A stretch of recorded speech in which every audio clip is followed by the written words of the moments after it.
Hello everyone, welcome back to my channel. I want to thank the new subscribers for subscribing and also the amazing feedback I had received on a video about not feeling at home in this world. I want to explain why I feel this way um, for the longest. And sometimes you feel like you're totally alone, especially here in Europe. There are not a lot of people who are awakened.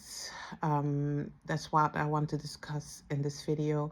Being awakened in Europe.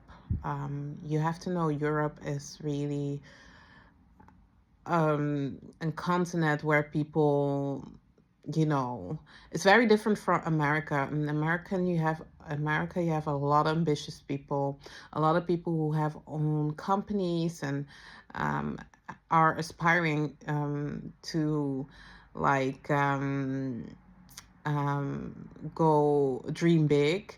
And the American dream can apply to anyone and everyone, no matter your color. Yes, immigrants can face some problems, but it's still not impossible to achieve the dreams that you have. I see a lot of people with a lot of different backgrounds with their own company in America. Okay.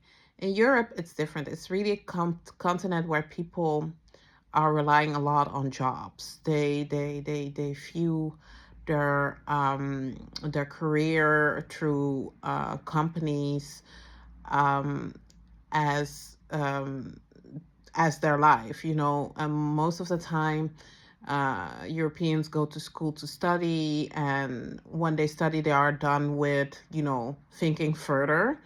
Most of the times, they are, yes, aspiring maybe to go for master's degrees, but because the average income is for everyone basically almost the same, actually, for every like upper class or middle class person.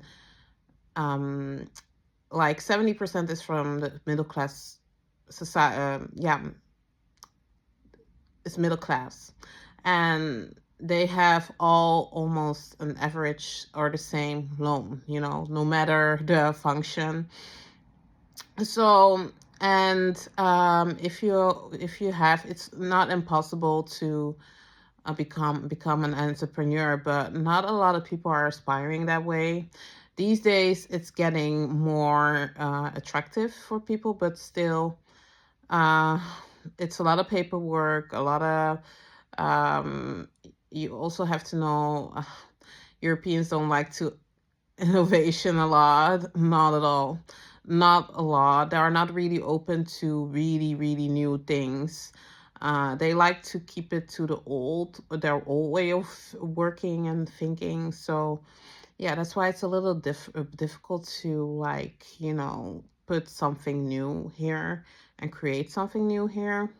So, yeah, and also people who think like me, like, I'm a woman with dreadlocks. In Europe, you don't have them a lot. You see a lot of men with dreadlocks, and black women here associate locks with men.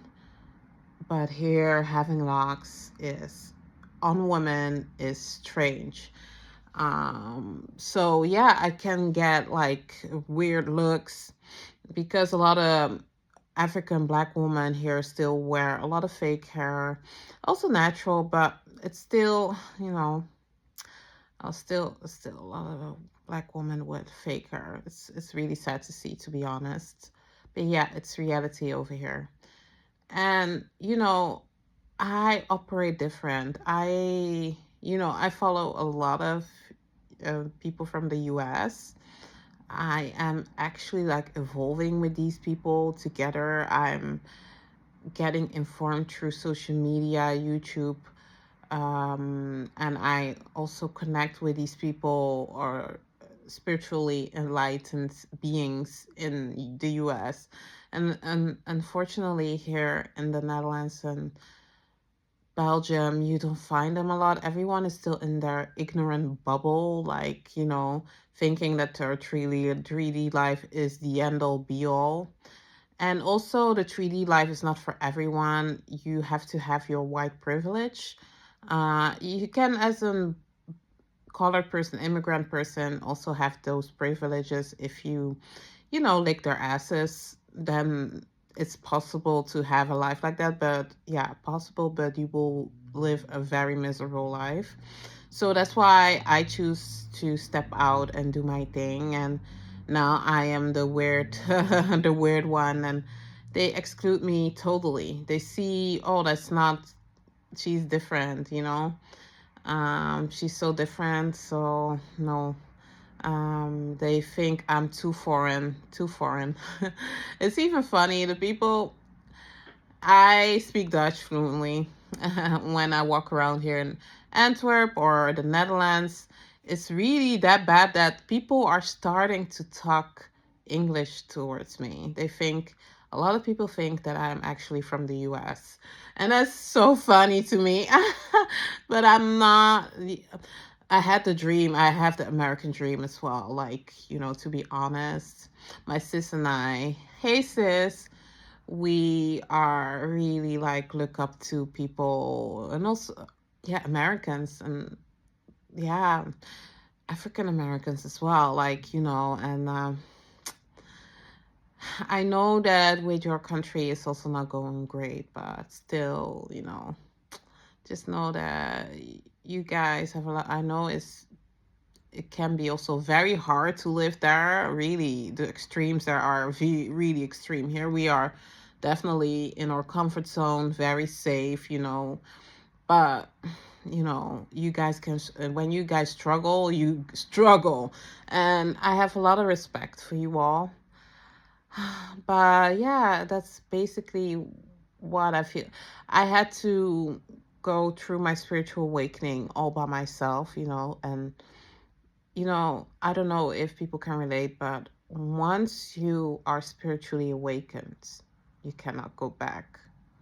You cannot think like you did back in the days. You cannot be ignorant. You cannot, you know, um, you see really what is happening in the world, and it can be a relief, a big relief, but also very lonely. And I'm very thankful for this journey, and I love it. And I know that I have to just hold on because I know that God has a bigger purpose for me. And but still, sometimes I'm like, yeah, like when? And that's why I'm asking myself sometimes, what am I doing here, God? If I'm still like, I'm ready for a change, and why am I still like going through it? You know what I mean? And it can sometimes be frustrating, but yeah, the spiritual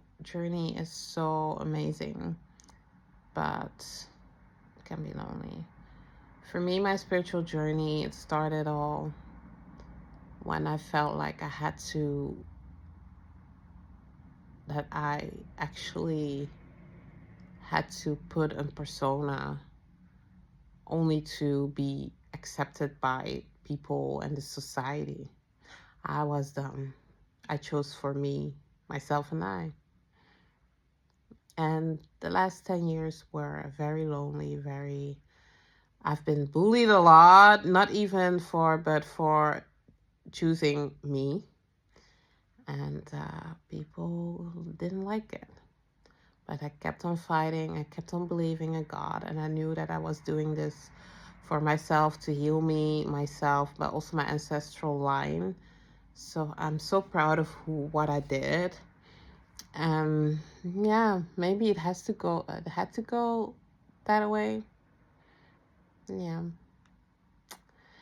Well, guys, that's it. Just a little rambling, like a little background story about me, and um, you know, why the spiritual journey can be lonely, and but at but at the other hand, I'm also proud to be a chosen one. Bye, guys. Have a nice evening. See you next time. Bye.